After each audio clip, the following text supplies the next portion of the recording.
educación y el centro educativo donde escolarizar a sus hijos. Mantener la demanda social, que el PSOE, por cierto, quiere cargarse.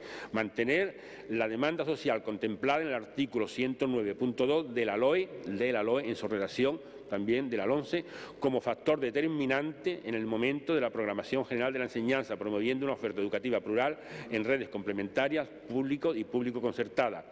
Dotar de los recursos necesarios a los centros públicos para el desarrollo de su actividad educativa, defender la red de centros concertados, promover y respaldar la autonomía organizativa, garantizar la existencia, gratuidad y calidad de los centros de educación especial, adecuar el modelo de financiación, potenciar zonas únicas de escolarización, incluir la estadística de educación elaborada por el Ministerio y la Junta, indicadores de libertad de las políticas educativas y su evolución, y convocar ya con carácter de urgencia a la mesa sectorial de la enseñanza concertada, tal y como está previsto en el artículo 2 bis de la LOE.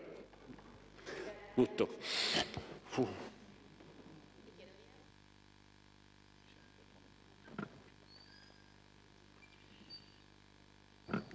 Gracias, señora presidenta. Yo, en primer lugar, empezar por felicitaros por la propuesta, porque tiene una línea de coherencia con lo que defendéis.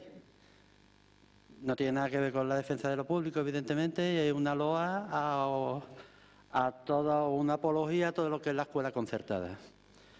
Nosotros, desde Izquierda Unida, vamos a votar en contra, ya lo avanzamos, salvo que retire todos los puntos y me deje el punto D, nada más, que dice que es dotar de recursos necesarios a los centros públicos para el desarrollo de su actividad. El resto de puntos me sobra.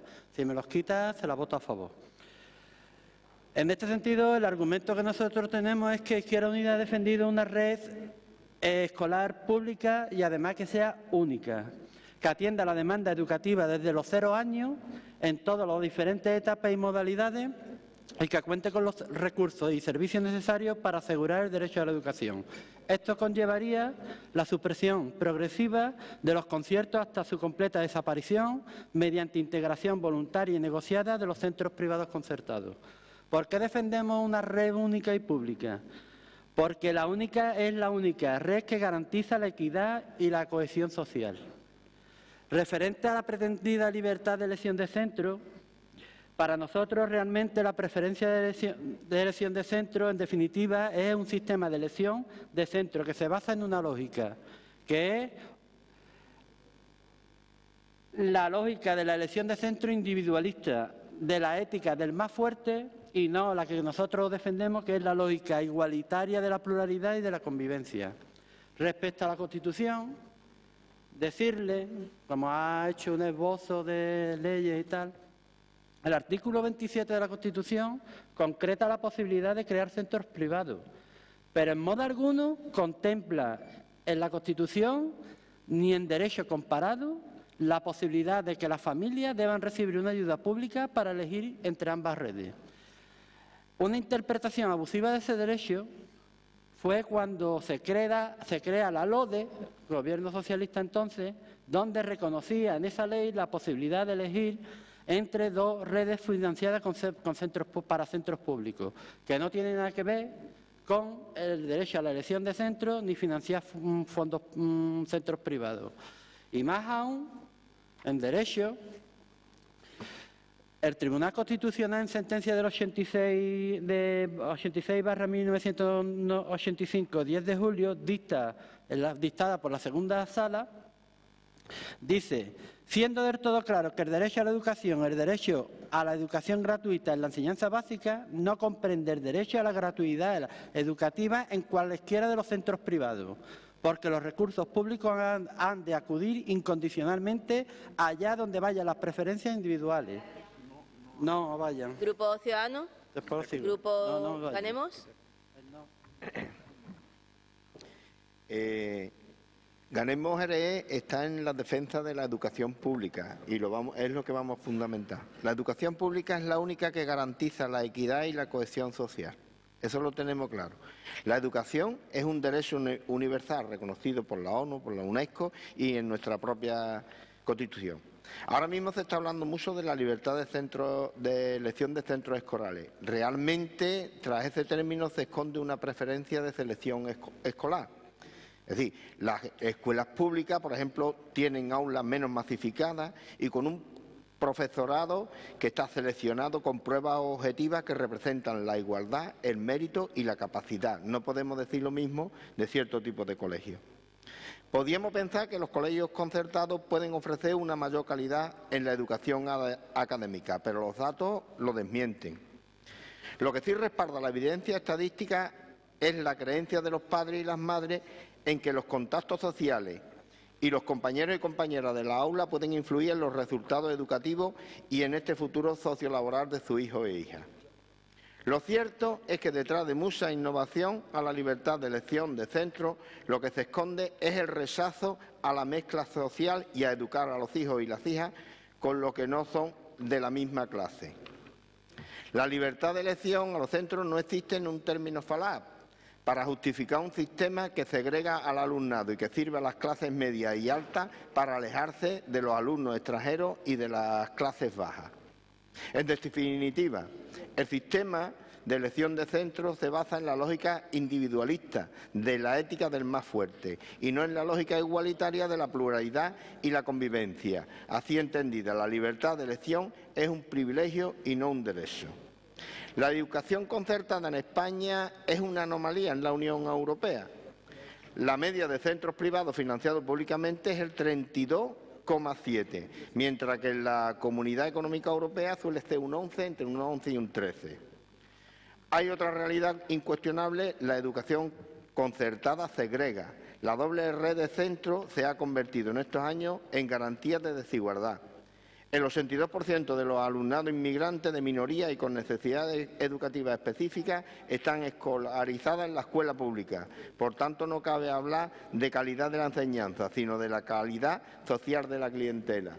Nosotros vamos a votar en contra de esta proposición.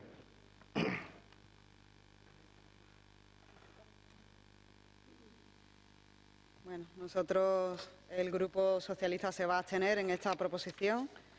Yo creo que el punto D se les ha colado, ¿no? Ha sido un error.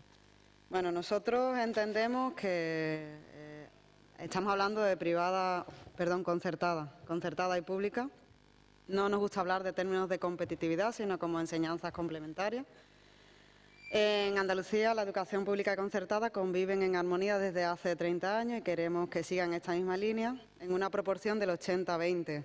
Pero creo que el PP, con la llegada al Gobierno de la Nación, de un Gobierno socialista, se ha puesto un poquito nervioso, ¿no? Nervioso porque está incluso mintiendo a las familias sin ningún pudor, diciéndoles que va a desaparecer la concertada. Y lo cierto es que lo que ha anunciado el Gobierno de la Nación es la derogación del blindaje que hizo la derecha a la educación privada de los privilegios con la LOMCE. Es decir, ni la concertada va a desaparecer, ni el hecho de que valoremos el equilibrio entre enseñanza pública y concertada en Andalucía implica que descuidemos la escuela pública. Pero hay que dejar claro que en nuestra defensa de la educación pública no existe adoctrinamiento, ni cumplir lo que establece la ley en cuanto a la concertada supone dejación de responsabilidades hacia la pública, todo lo contrario.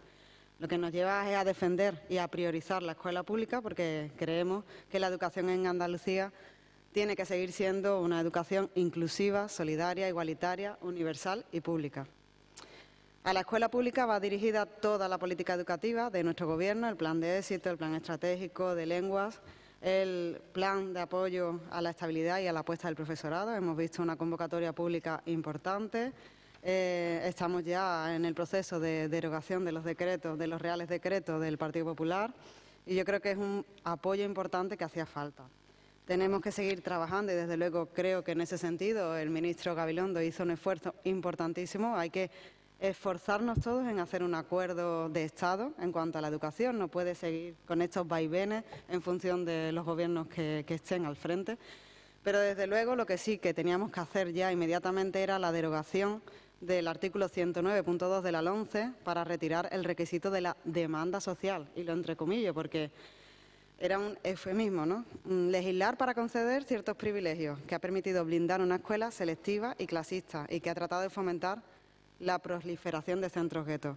La intención del Gobierno de la Nación es volver a la redacción que existía anteriormente y empezar un diálogo de consenso. Las administraciones educativas garantizarán la existencia de plazas públicas suficientes, especialmente en las zonas de nueva población. Y yo me gustaría hacerle una pregunta al señor del PP. ¿Qué es lo que el PP pretendía introduciendo un concepto tan difuso como la demanda social en los procedimientos de escolarización? Yo creo que la respuesta es sencilla, que nadie se engaña, ¿no? Favorecer a la enseñanza privada en detrimento de la pública.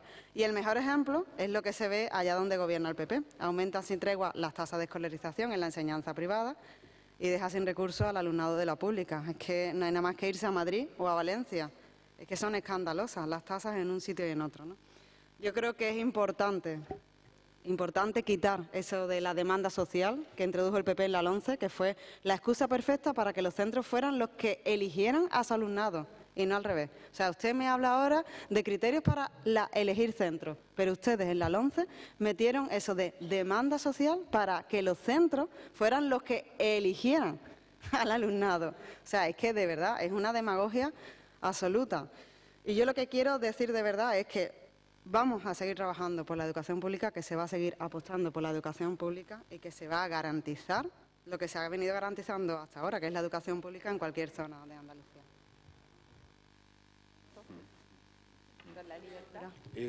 Sí, muchas gracias. Bueno, si no les importa a los compañeros de Izquierda Unida y de Ganemos Jerez, voy a empezar por el final, voy a empezar a responder a la señora Laura Álvarez, que se le nota que está usted a favor de esta propuesta.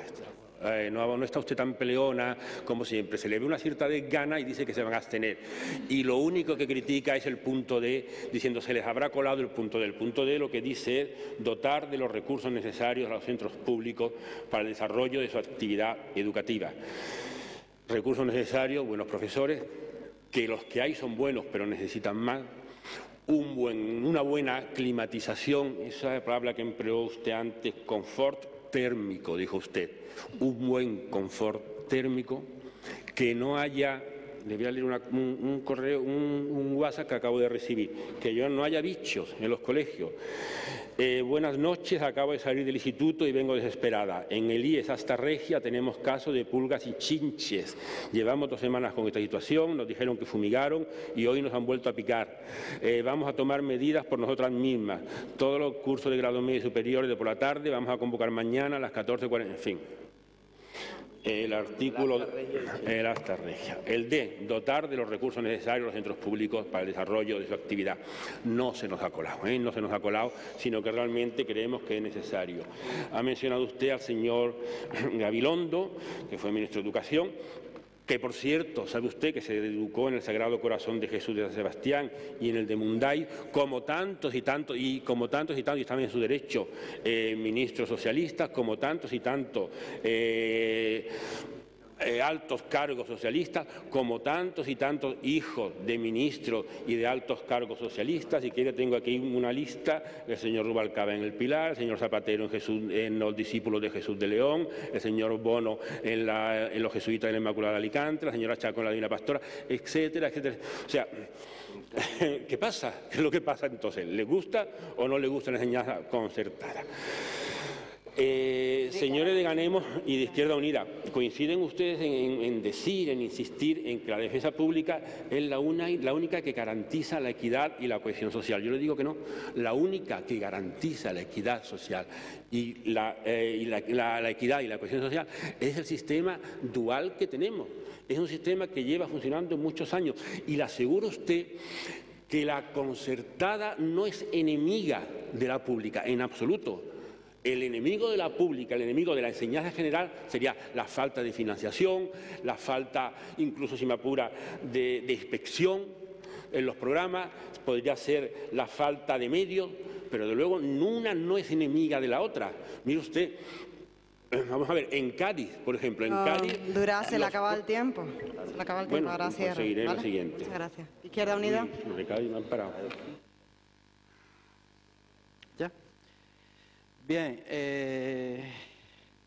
la educación concertada, entre otras cosas, es segregadora. El 82% del alumnado inmigrante, minoría y con necesidades educativas específicas, está escolarizado en la escuela pública. Dígame usted si eso es cohesión social.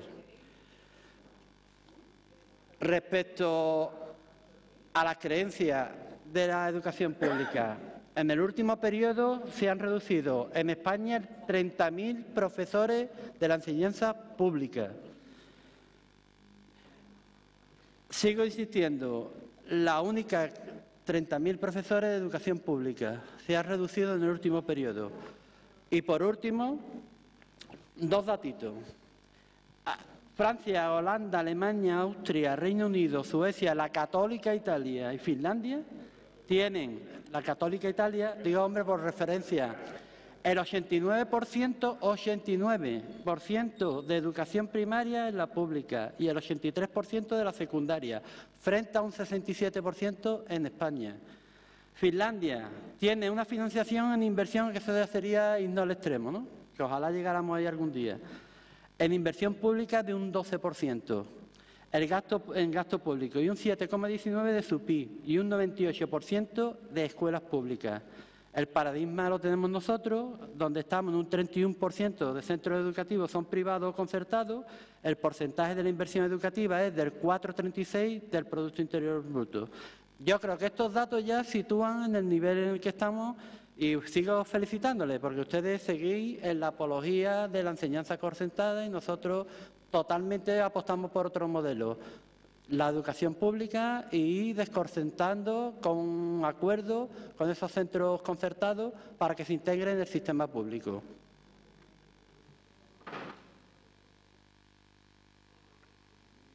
¿Ciudadanos? No. ¿Ganemos? Yo aquí voy a poner un solo ejemplo y va a ser de mi vida, de mi misma propia vida. Yo estudié en los Salesianos, en San Juan Bosco. Tenía la capacidad de sacar beca, pero al final mis padres tenían que pagar, porque en aquel colegio se intentaba dorar la píldora de tal forma que ni las becas nos servían para podernos mantener estudiando allí. Entonces tuve que pasar a la pública. ¿Por qué? Porque ellos intentaban acaparar todo aquel negocio que entraba de dinero a los que estábamos un poquito más desfavorecidos. Allí yo, como no he tenido máster, no puedo decir nunca el tema de cómo me lo han regalado o no me lo han regalado, porque yo no los tenía. Pero lo que sí puedo decir es que hay un ejemplo muy importante en mi vida que fue ese, ¿no? Que cuando fuimos a recoger las notas, yo no sé, los más mayores sí lo entenderán, los que estudiamos en los colegios privados teníamos que ir a examinárnoslo al Instituto Padre Luis Coloma, que era público. Y yo cateé en los Salesianos y aprobé allí en aquel examen, mientras que los que se llevaron las bandas y los honores catearon casi todo. Eso le daba, y mi experiencia es que no eran imparciales los profesores, puesto que yo, que había sido cateado allí, saqué un 8,6 en un examen libre en el Coloma, mientras que mis compañeros, que sí habían sido a bombo y platillo anunciados como buenos estudiantes, se quedaron en el camino. Es la experiencia que tengo y la traslado para que la gente sepa dónde está la equidad y dónde están los profesionales de la educación.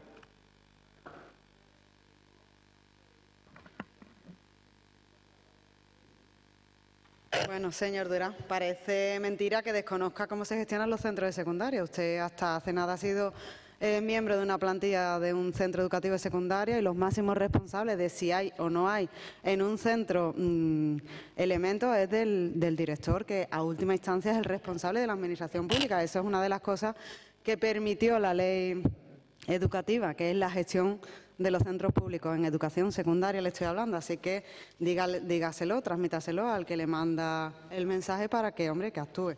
¿Vale? Sí le tengo que decir que cuando a la alusión que hace de los ministros y las ministras del Gobierno socialista, no sé si usted lo sabrá, yo creo que sí, que fueron sus padres y sus madres los que decidieron dónde estudiaban. El señor Gavilando, en el proceso de escolarización, con 3 años, no le dijo a su padre o a su madre, no, lléveme usted a la pública. Y también le podría hacer una reflexión. Quizá porque pasaron por ahí defienden tanto a la pública. Quizás porque pasaron por ahí defienden tanto a la pública. Insisto, el posicionamiento del Grupo Socialista no es entrar en competitividad entre pública y concertada. El cambiar el artículo de la LOMCE era necesario, era absolutamente necesario, porque ustedes estaban metiendo una coletilla para que los centros se dedicaran a seleccionar el alumnado, para así pues no apostar por lo que apuesta la educación pública, que es la inclusión, el reparto equitativo y la igualdad de oportunidades, porque para eso sirven los impuestos públicos, para darnos a todos las mismas oportunidades, independientemente de lo que mi padre o mi padre ganen. Eso es lo que hace la redistribución de los impuestos públicos. Y esa es la defensa. Nosotros hemos hablado de un sistema en una proporción 80-20, no estamos entrando a atacar, es verdad que es necesario. Aún más su punto D, que yo entiendo, insisto, en que es totalmente incoherente en su propuesta. Yo creo que se la han pasado y no se ha dado cuenta, pero que el punto D es una incoherencia, pero bueno, que el punto D sí estamos de acuerdo en votarlo a favor. Si quiere que votemos por punto, el punto D lo votamos a favor y en los demás nos vamos a abstener, ¿vale? Porque es totalmente incoherente. Y lo que estamos diciendo, ¿no?, que era muy importante que derogar la LOMCE, que es muy importante insistir en ese trabajo que hizo el ministro Gabilondo, le guste más o le guste menos, fue él el que estuvo a punto de conseguir ese consenso, que no se mantuvo porque no interesaba políticamente y que desde luego yo sí desde aquí, esto si ustedes me lo permiten, sí abogo por un encuentro y un pacto por encima del gobierno de turno para que la educación no esté en estos vaivenes. Y ese es nuestro posicionamiento, abstención, sí estamos dispuestos a votarle el punto D, y lo demás no lo apoyamos. Sí, gracias. Vamos a ver. Respecto al centro público y a esta regia, usted dice que hablé con el director, que es el responsable administrativo público, o sea, centro público. O sea, ya está, habrá que hablar con el director o con el delegado de educación, pero el caso es que en un centro público ocurre esto. ¿Por qué? Porque no se financia bien, que es el gran enemigo de la educación. Mire usted, me ha rebatido usted lo que yo comenté de los ministros socialistas que estudiaron en colegios públicos, diciendo que, bueno, yo no voy a hablar de los hijos, no voy a hablar de menores, pero si quieren ustedes mirar el listado de alumnos de un colegio de élite como es el Colegio Británico en Madrid, mírenlo y se sorprenderán, o incluso alguno de aquí de Jerez. Pero yo no voy a hablar de los hijos. El artículo 109, que es el que la señora Celaá quiere cargarse, el que habla de la demanda social. Vamos a ver, ¿por qué tienen ustedes miedo a la demanda social? Si precisamente ahora en Cádiz hay una demanda social porque haya más puestos en la pública. En Cádiz hay pocos puestos en la pública.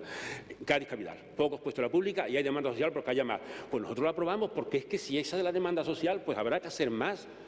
En otros casos no ocurre esto, pero tener miedo a la demanda social. Además, recuerden ustedes una cosa, cuando ustedes llevaron a la LOMCE a los tribunales y recurrieron casi toda la LOMCE, no recurrieron este artículo. El artículo 109 no lo recurrieron, o sea que entonces les parecía bien. Y ahora de pronto algo ha cambiado. No, ahora será que hay más sectarismo, yo no sé lo que es, pero ahora ya sí que hay un miedo a la libertad. Señores de Izquierda Unida, señores, bueno, querido amigo, yo no puedo ahora juzgar si hubo alguna irregularidad cuando no lo sé, eso fue hace tiempo, no lo sé. Yo lo que quiero es que no se ataque a los profesores de la concertada ni a los de la pública. Todos son profesionales. Aquí algo se ha dicho de que los de la pública... Yo sé que nos quieren ustedes. Por favor.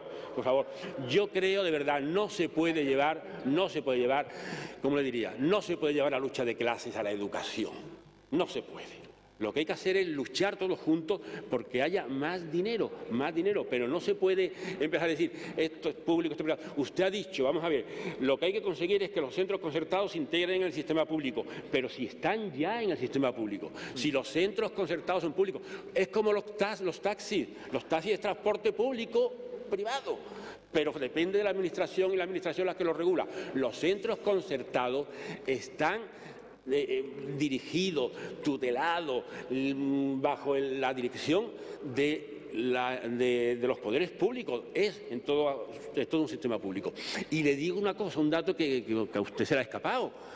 ¿Sabe usted cuál es el centro que más alumnos inmigrantes tiene en Jerez? ¿Sabe usted cuál es? SAFA, un centro concertado, SAFA. ¿Personas con discapacidad? O sea, discapacitados, inmigrantes, ahí es donde van. No van, o sea, que no me diga usted que estamos haciendo aquí guetos y tal. No, se le ha acabado el tiempo de la intervención. Pasamos a votación, ¿vale? ¿Votos a favor?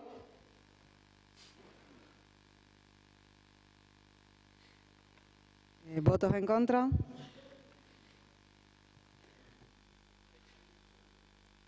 ¿Abstenciones?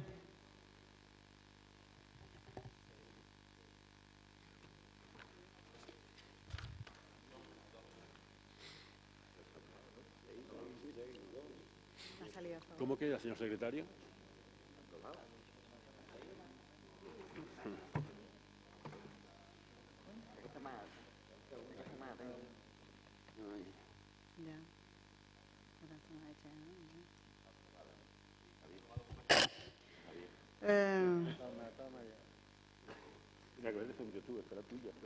Pasamos a la proposición del Grupo Municipal Ganemos Jerez en relación al derrumbe parcial en el Castillo de Melgarejo en Jerez de la Frontera.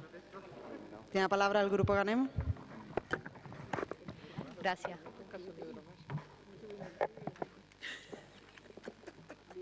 Bien, a 10 kilómetros de nuestra ciudad, junto a la A382, conocida como la autovía Jerez-Arco, se sitúan los restos del castillo de Melgarejo. De este recinto defensivo medieval se conserva una torre, cuya misión era la de vigilar el camino de Arco a Jerez, que da nombre a la barriada de Torre Melgarejo. Como denuncia en su blog la Asociación En Torno a Jerez, dedicada al estudio y divulgación del patrimonio rural jerezano, indicaba que en el mes de agosto, debido a la falta de conservación y mantenimiento, ocurrió el desplome de una parte de los muros de la esquina oeste del muro perimetral, dejando a la vista la bóveda del cañón de una de las salas del castillo, permitiendo ver además cómo las techumbres colindantes con los muros amenazan también con su desmoronamiento, a juzgar por los grandes bloques de piedras sueltos que se aprecian sobre la bóveda de una de las salas laterales que ha quedado al descubierto. Esta fortaleza es propiedad privada y lleva más de 12 años en un estado total de abandono y cerrada a las visitas, a pesar de su catalogación como bien de interés cultural. Por su parte, el delegado de la Delegación Territorial de Cultura y Turismo de la Junta de Andalucía en Cádiz, encargada de su tutela, ha reconocido no tener constancia del derrumbe. Sin embargo, ante la petición de un diario de tirada nacional, indicó que iba a proceder a la apertura de una investigación para indagar lo ocurrido, mientras que el Ayuntamiento de Jerez anunció el envío de 2 técnicos del área de urbanismo para evaluar los daños, informes que desconocemos, cuyos datos desconocemos. A pesar de ello, el castillo muestra un inexorable y rápido avance de su mal estado de conservación, que podría acelerarse con la época de lluvia en la que nos encontramos ya, con lo cual se podría generar nuevos derrumbes de muros y techumbres. Por ello, instamos a la Junta de Andalucía, a la Consejería de Cultura, a que requiera con carácter de urgencia a la propiedad del Castillo de Melgarejo que proceda con la necesaria rehabilitación que necesita la fortaleza, así como con el final de las deficiencias que presenta en su mantenimiento y conservación. Asimismo, por la situación de abandono, también es necesario requerir a la propiedad un informe del estado de conservación del yacimiento arqueológico de la época prehistórica que se sitúa en el entorno de este bien de interés cultural. Instar a la Consejería de Cultura, en caso de que la propiedad no cumpla al requerimiento, a que actúe de forma urgente ante el riesgo de desplome de la estructura. Y, por último, instar a la Junta de Andalucía a que, una vez restaurada la fortaleza, se permita la visita pública y gratuita tanto al castillo como al yacimiento arqueológico. Entendemos que esta propuesta es de extrema urgencia, dado que han empezado ya el tiempo de lluvia y teniendo en cuenta cómo se ha comportado la propiedad privada con este bien, requerimos urgentemente a la Junta de Andalucía para que de manera subsidiaria haga por lo menos el apuntalamiento para que no se derrumbe, mientras que la propiedad privada responde al requerimiento. Nada más.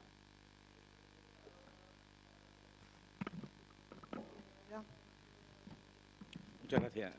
Compartimos la propuesta, vamos a votarla a favor. Creemos que es imprescindible que la Junta de Andalucía tome cartas en el asunto y si el propietario no actúa, tendrá que ser la Junta de Andalucía quien tome, insisto, cartas en el asunto y exija responsabilidad de manera subsidiaria al propietario. Sí. Santa Catalina en Cádiz, Santiago en Sanlúcar, San Marco en el Puerto, Santipetri, San Romualdo en San Fernando, Guzmán el Bueno en Tarifa, Olvera, Arcos, Castellar, Medina Sidonia, Zahara de la Sierra, Jimena. ¿Por qué no Castillo de Melgarejo? La mayoría de estos castillos están fechados entre los siglos X y XV, en la época medieval. Son bienes que están catalogados como bienes de interés cultural por la Junta, son visitables a un módico precio y qué duda cabe que son joyas de nuestro patrimonio, ¿no? Testigos mudos de nuestra historia. Poner en valor el castillo de Melgarejo entendemos que tendría múltiples ventajas, mejoraría la barriada rural de Torre Melgarejo, se podría desarrollar el yacimiento anexo, donde hay que recordar que hay restos de la edad del cobre y de la edad del bronce, y se podría incorporar el castillo de Melgarejo a la ruta de castillo de la provincia de Cádiz, en concreto a la ruta de Jerez Arco, porque este promontorio se encuentra a mitad de camino, por lo que desde Ciudadanos Jerez hay que recordar o vamos a defender siempre que hay que poner en valor nuestro patrimonio histórico-artístico, porque merece no solo el mayor grado de protección, sino el mayor grado de conservación y de rehabilitación como en este caso. Vamos a apoyar.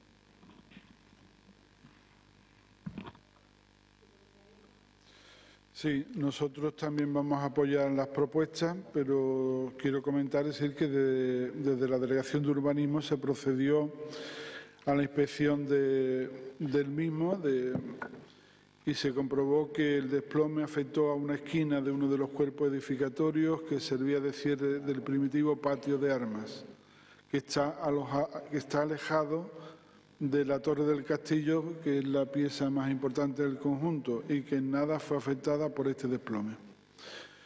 Después de esa inspección hicimos las indagaciones oportunas para dar con el propietario, que costó un poco de trabajo, y al final se ha conseguido hablar con el arquitecto que está encargado por la propiedad. Y este nos pasa un informe y presentó un documento para nuestro conocimiento, que es copia también de otro que ha tramitado la Delegación Provincial de Cultura de la Junta de Andalucía, que como sabemos es la competente para autorizar las obras en este BIC.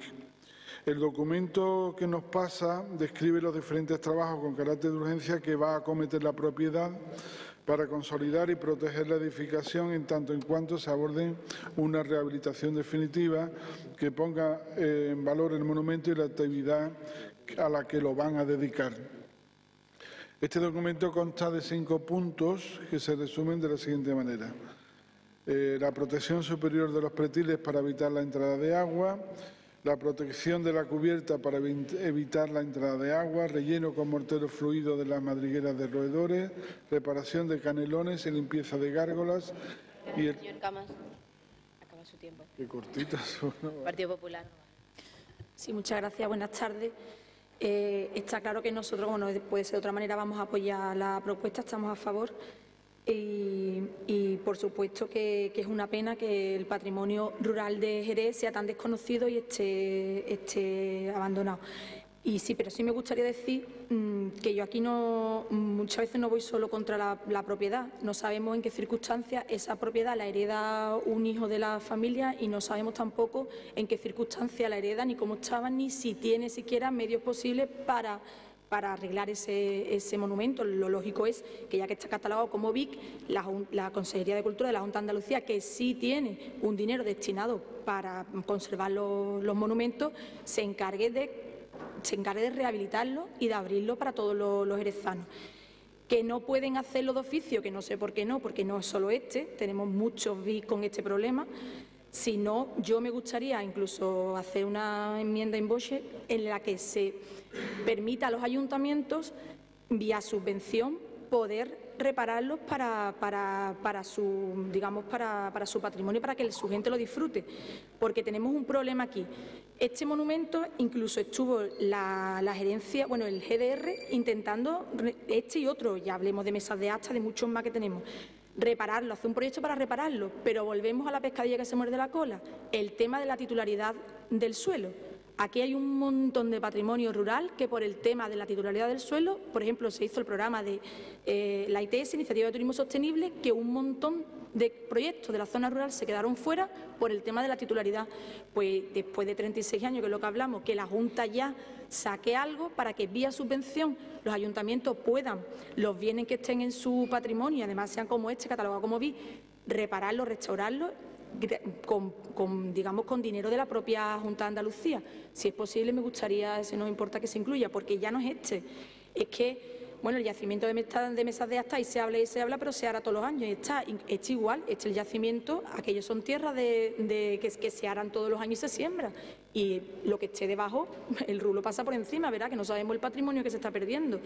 Y ya pongo otro ejemplo, el palomar de Rajamancera. ¿Quién sabe que la barriada vulgarmente se llama el Palomar porque allí hay un palomar más antiguo, de mediados del siglo XIX, que es uno de los más importantes de España, que también se está arruinando? Y como ese montón de cosas, en Torrecera, el Cerro de la Harina, el alcalde no pudo tampoco hacer un proyecto para recuperar esa antigua ruta que es preciosa por lo mismo, por la titularidad del suelo. Entonces yo pienso que después ya de tanto tiempo la Junta de Andalucía debería de implementar algo que permita a los ayuntamientos reparar estos bienes que están en su suelo, aunque no tengan la titularidad.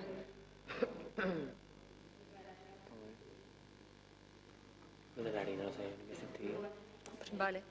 Sí, aceptamos la enmienda, nos parece oportuna. Lo que sí, dejando claro que el dinerito de la Junta, que las competencias son de cada cual y tiene que responder y ser responsable de sus competencias, ¿no?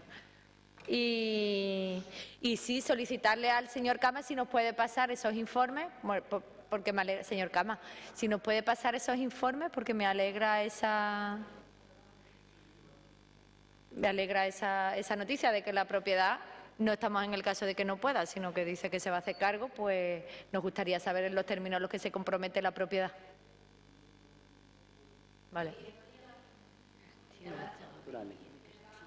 Sí, no, termino la intervención. Es decir, en definitiva, la propiedad está interesada en la actuación de urgencia y ellos mismos están interesados en la puesta en valor de ese conjunto histórico. Por lo tanto, lo que nos procede a nosotros desde la Delegación de Urbanismo es darle un plazo evidente, ¿no?, ya que la Junta de Andalucía les autorice las obras, darle un plazo, un margen para ver si actúan en el sitio, en el lugar, y en el caso de que no lo hicieran, lógicamente, pues nosotros denunciaríamos la obligatoriedad que tienen de hacerlo, pero en principio, ya digo, o sea, con la inspección que nosotros hemos hecho, más el contacto con el arquitecto, son los propietarios, en principio, los que están interesados en asumir la reparación de urgencia de que del deterioro no continúe y al final terminar con una rehabilitación completa del conjunto histórico para ponerlo en valor. Esa es la información que tenemos, ¿no?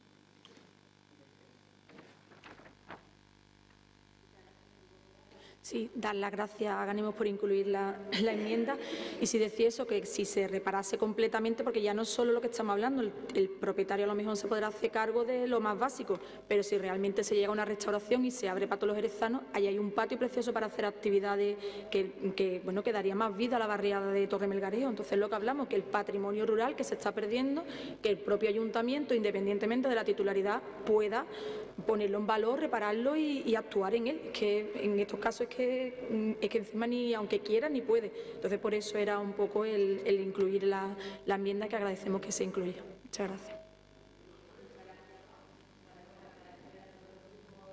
El apoyo y bueno, y sí insistir en que estemos pendientes de eso, que también creemos que a nivel turístico es importante, dado que está muy cercano al circuito. El circuito es visitado por muchísimas miles de personas y podría ser un aliciente también para la barriada, que le podría dar cierta vida. Vale, entonces, bueno, pues insistir en que estemos atentas de que me alegro de ese compromiso de la propiedad, pero sí que le hagamos un seguimiento, puesto que hemos llegado a esta situación porque estaba abandonado, ¿no? Entonces, ver si efectivamente ese compromiso se lleva a cabo.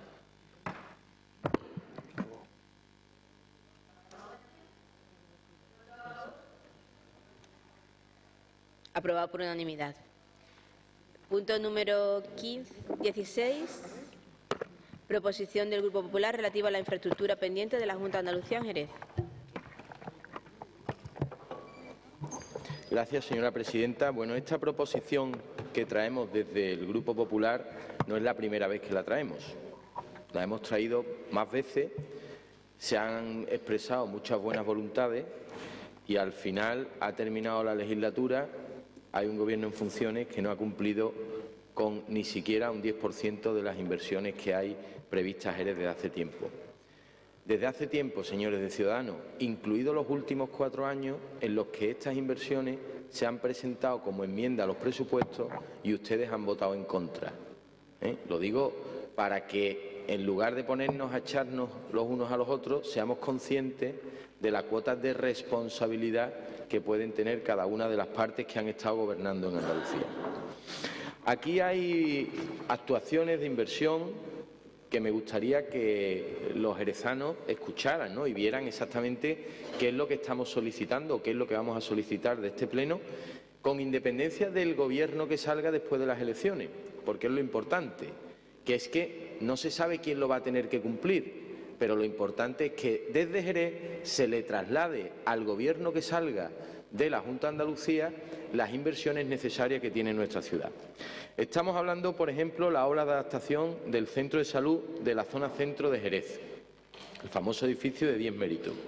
Estamos hablando del proyecto de salud del centro de salud de la zona norte de Jerez, el que ahora venimos a llamar de Las Flores porque los vecinos de Las Flores están pidiendo que se ponga en Las Flores. Estamos hablando del módulo quirúrgico del Hospital de Jerez, que viene desde el plan de modernización del hospital, que no se ha concluido. Estamos hablando de la obra de adaptación de la residencia de mayores de La Granja, por cierto, unas obras que se prometieron una inversión muy importante, que ahora mismo lo único que se está realizando es la sustitución de la escalera y que realmente las actuaciones que se están haciendo ni por asomo son las que se comprometió la consejera en su momento. El helipuerto de la Barca de la Florida, la rehabilitación de viviendas en un montón de barrios que incluso ustedes se han comprometido desde el Ayuntamiento y se hicieron visitas y no se están cumpliendo. La Alegría, la Barriada España, el Calvario, Icovesa, la Asunción, la Constancia, la Granja, La Plata, Los Naranjos, San Benito, San Telmo, Santo Tomás de Aquino, La Vi, así como algunos edificios dispersos tanto en el centro como en San Joaquín, en Vallesequillo, en Juan 23, en La Serrana, en Los Pinos y en el Perirón. Estamos hablando también, por ejemplo, señores de Izquierda Unida, del plan especial de la barriada Cuartillo, que es algo que nosotros dejamos prácticamente terminado, lo que era la tramitación de papeles, y que durante todo este tiempo la Junta de Andalucía no ha hecho absolutamente nada.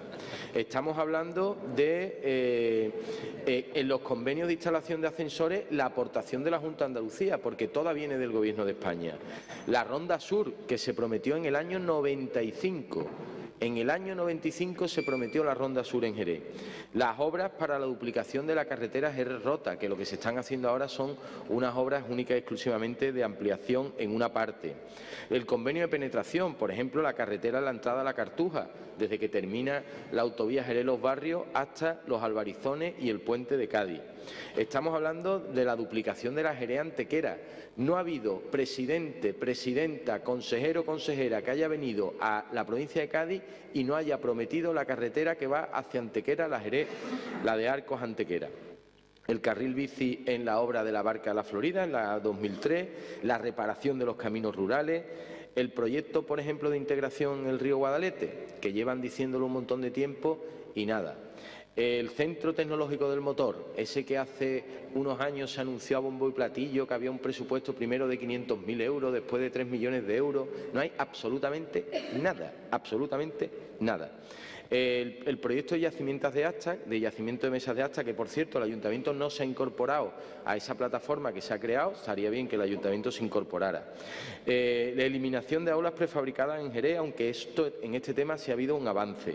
Proyecto y ejecución de la obra de la Ciudad de la Justicia. Recuerdo a la consejera cuando me dijo que en poco tiempo iba a definir cuál era el plazo para, la ubicación de las obras de la Ciudad de la Justicia. Nada.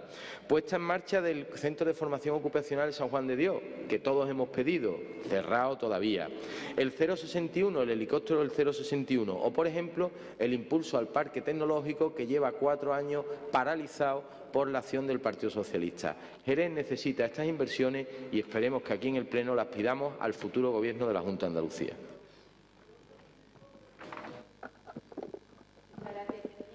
Bueno, no es la primera vez que viene, como ha comentado el señor Saldaña, esta propuesta a Pleno. Evidentemente son reivindicaciones que compartimos por separado. Bueno, quizás salvo las obras del distribuidor metropolitano Variante Sur, que saben ustedes que nosotros ese proyecto nunca hemos terminado de verlo, pero en el resto sí estamos básicamente de acuerdo. Lo que nos preocupa es que la lista va creciendo. No solo no avanzamos en muchas de estas reivindicaciones, no avanzamos en una respuesta efectiva de la Junta de Andalucía, sino que nos vamos encontrando con nuevos problemas.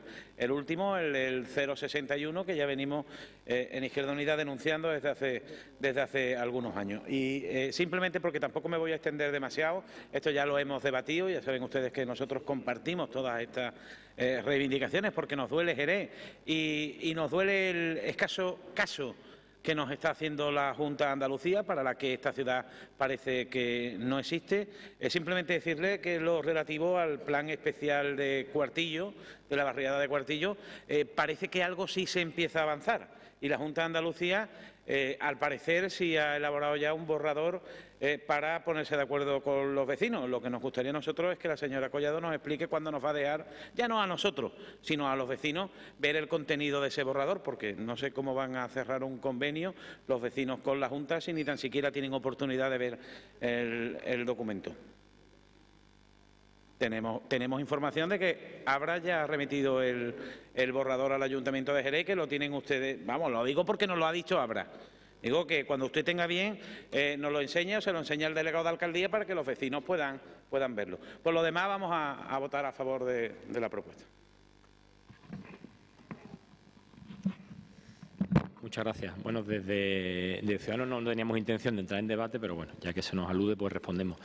Al señor Saldaña, a todas las personas que nos están viendo, no nos vayamos solamente a estos últimos 3 años, vámonos a los últimos 37 años, que es mucho más interesante, vámonos a la hemeroteca. En los últimos 37 años lo que ha ocurrido en Andalucía es que ha habido un gobierno que no ha estado a la altura, porque de hecho, bueno, los datos ahí están, desgraciadamente tenemos los datos que tenemos en Andalucía, a años luz de otras regiones europeas. Pero sumado a un gobierno que no ha estado a la altura, ha habido una oposición continuada de 37 años de un Partido Popular que tampoco ha estado a la altura. Nosotros entendemos que tumbados en el colchón del bipartidismo se está muy a gusto, pero esta comunidad autónoma se merece mucho más. Y lo que no se puede hacer es, bueno, tú me dejas en Andalucía, yo te dejo en Madrid, y así nos las hemos jugado en España, ¿no?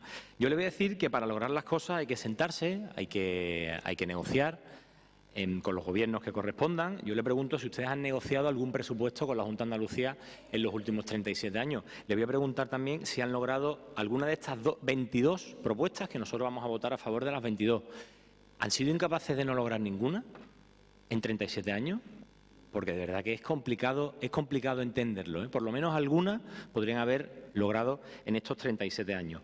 Lo que pasa es que se han limitado en estas últimas legislaturas a llamar a la puerta en el tiempo de descuento y a presentar las enmiendas por debajo de la puerta. Y así pues no se negocian presupuestos y es normal que le voten en contra estas enmiendas. Yo le diré que nosotros en Ciudadanos en esos 3 años y medio sí hemos logrado muchas cosas. Ahora mismo los andaluces están pagando menos impuestos gracias a Ciudadanos a través del impuesto de sucesiones. Están pagando también menos impuestos por la reducción del tramo del IRPF del que nos beneficiamos todos los andaluces. El señor Chávez y el señor Grillán están fuera de las instituciones no por la presión que ha ejercido el Partido Popular en 37 años, es por la presión que ejerció Ciudadanos el primer año de legislatura. En el primer año de legislatura, el señor Chávez y el señor Grillán están fuera de las instituciones y ya no forman parte, no pueden estar agarrados a ningún sillón de la Junta de Andalucía. Y además le diré que hemos logrado también aumentar las partidas en sanidad, en educación y en dependencia, con lo cual les recuerdo que en vez de los últimos 3 años, vámonos a los últimos 37 años y vamos a poner en una balanza la utilidad de la oposición de Ciudadanos y la utilidad de la oposición del Partido Popular. Y por ir a la propuesta, bueno, decirle que sí, que nosotros estamos de acuerdo con esta propuesta. Iniciativas muy interesantes en el ámbito sanitario, como el Centro de Salud Norte, el helicóptero o el módulo quirúrgico del hospital. El ámbito educativo del empleo, como las aulas prefabricadas, que también hemos sido pioneros en la Junta de Andalucía, en el Parlamento, en llevar propuestas para terminar con las aulas prefabricadas. No las llevó el Partido Popular, las llevó en este caso Ciudadanos. O muy positivas también en el ámbito de lo social, con la rehabilitación de viviendas de San Telmo o de La Granja. Con lo cual nuestro voto, por supuesto, que va a ser positivo a esta propuesta. Muchas gracias.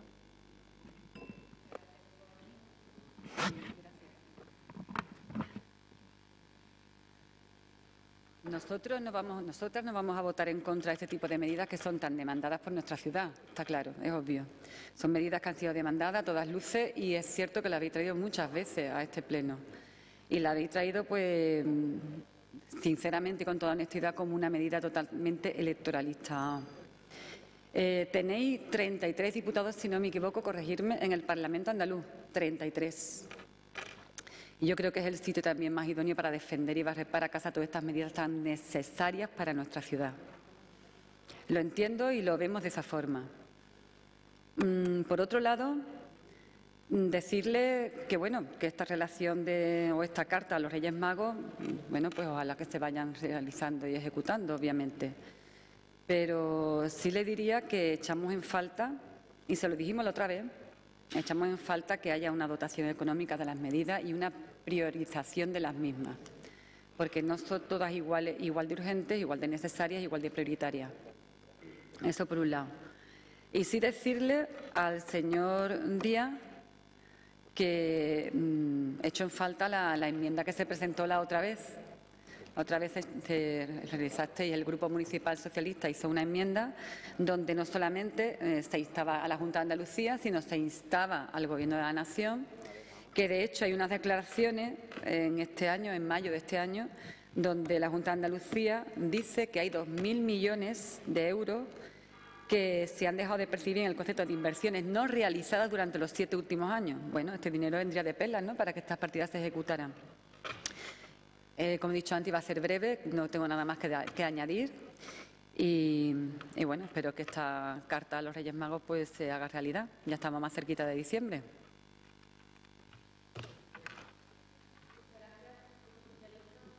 Gracias, alcaldesa. Buenos días.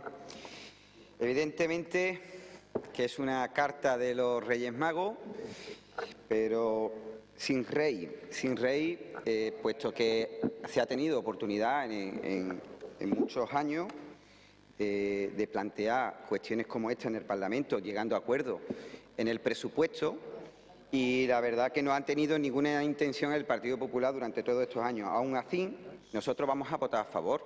Evidentemente que Jerez necesita inversiones que mejoren las infraestructuras, que mejoren los equipamientos públicos.